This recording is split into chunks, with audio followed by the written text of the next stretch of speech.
do amanhecer, já estou acordada, alimentando o fogo para espantar o frio, enquanto o café exala seu aroma na porta. Sussurro seu nome suavemente, como um murmúrio para o rio. Minhas mãos estão calejadas de tanto costurar, mas se tornam sedosas ao te tocar. Porque o nosso amor é como a montanha, não pede permissão, enrosca-se nas cercas e floresce sem aviso. Não é amor por papéis, nem por luxos, nem por prata. É amor pela madeira seca que brota no meu peito. Tu és a minha sombra quando o sol está forte, a minha colheita certa e a minha boa sorte. Чини мөрөндөрөзө түге бар чыксын, замин тосын дарыгсын, магайга хажу тишин хазайлгысын, байкыт харыкнады буни херталыгды.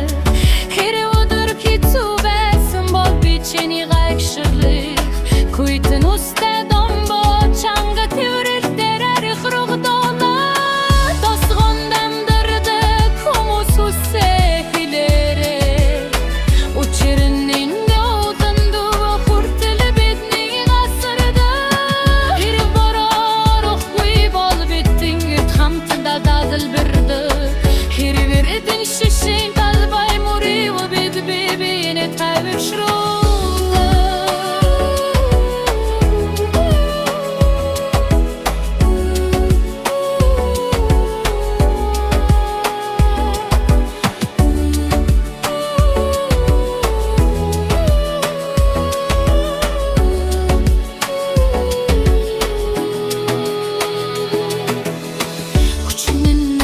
Silur jalshim te khurske jukui, Khuchen uyga shukh tesverlech salkhich, tesverledgi gochen bidni khair bol zovshorul khustik gui, Khashator nirgildi jan kharolga gui gertsetsiglik de gol shegyo.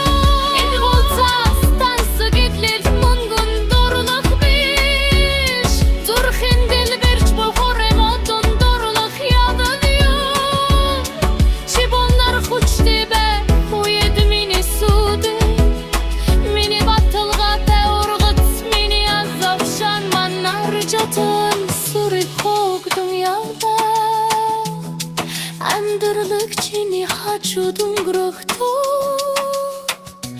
Yamarut skin tegeç, Hayrtmim çini haçud, İni hu yeru teno tekte.